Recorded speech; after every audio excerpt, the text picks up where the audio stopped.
Okay, so we all know the story, right? The Ides of March, 44 BC. Julius Caesar walks into the Senate, surrounded by so-called friends, daggers hidden under their togas. But today, we're going to change one tiny, crucial detail. The conspiracy? Oh, it's still there. But the threat isn't coming from inches away. It's coming from half a mile. So let's really dive into this thought experiment.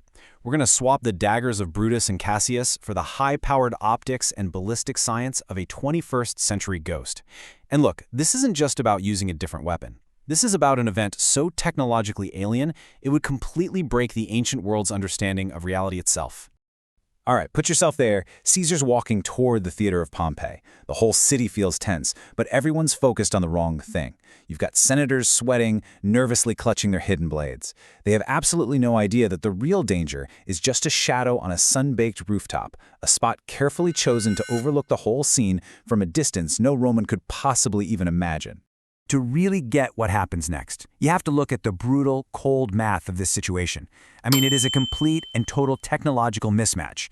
We're pitting the absolute pinnacle of Roman military power against a single weapon system that operates on principles of physics they haven't even conceived of yet. Now just look at this table. The gulf between these two is it's a canyon. A Roman archer, even a really skilled slinger, they're maxing out at maybe 400 meters, and that's on a perfect day, with the wind at their back.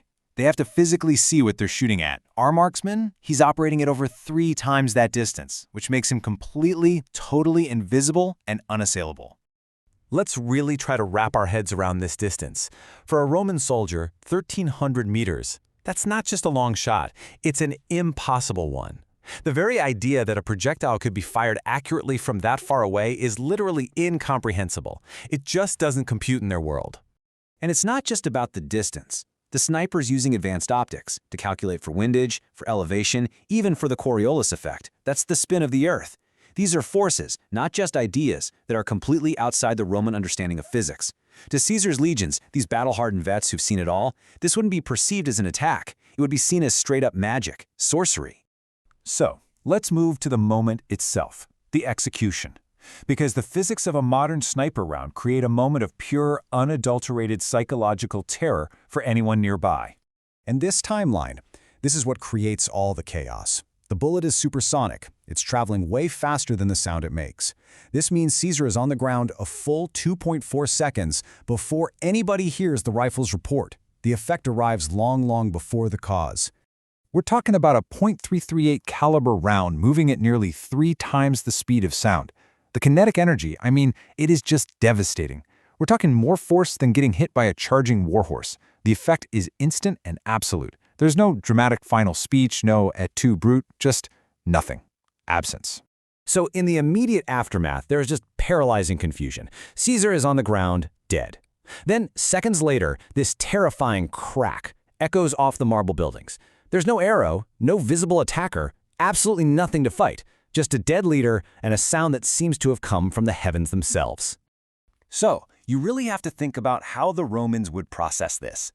In a society that reads the future in the flight of birds, where omens are everywhere, there's only one logical conclusion for a sound from the sky that strikes a man dead. This wasn't an assassination, this was a divine execution. And an act of God, well, it has profound consequences. This one shot doesn't just kill Caesar, it instantly creates a catastrophic power vacuum that paralyzes the entire Roman state. Think about it. Rome's greatest strength was its army, right? Built on discipline and a clear chain of command. But what happens when that command is just erased? By an enemy you can't see, can't understand, and you sure can't fight. Unit cohesion would just shatter. Who do you follow? Who do you even fight? The legions, the very bedrock of Roman power, would begin to fracture. Okay, so let's flip the script. Let's pivot away from the citywide chaos and get back to our lone operative. He's done it, mission complete. But now he faces a brand new and maybe even impossible challenge, just surviving. This is the cold, hard reality check. The sniper is totally, utterly alone, stranded 2,000 years in the past. There's no extraction team coming for him. No GPS, no radio. His high-tech gear suddenly becomes a huge liability. You can't just hide a TAC-33 under a toga. His batteries are a finite resource he can't recharge. He is now the target of a manhunt by an entire city looking not just for a killer, but for the demon who brought down the thunder of the gods. So for our final section, let's pull back and look at the long-term ripple effects. Because this isn't just a political hit. It's an event that fundamentally alters the entire course of Western civilization. You can just see the dominoes fall. With Caesar gone in this terrifying divine way, the power struggle that followed his death, it never happens like it did in our timeline. There's no rise of Augustus, there's no foundation of the Roman Empire, no Pax Romana that shaped Europe for centuries. The event itself would just pass into legend, becoming a myth about the day Jupiter himself struck down a man who would be king. And that, right there, is the monumental takeaway. A single, technologically superior action could stop the Roman Empire, one of the most influential forces in all of human history, from ever really existing. The world we live in today would be completely, unrecognizably different. It's a fascinating and, kind of terrifying thought.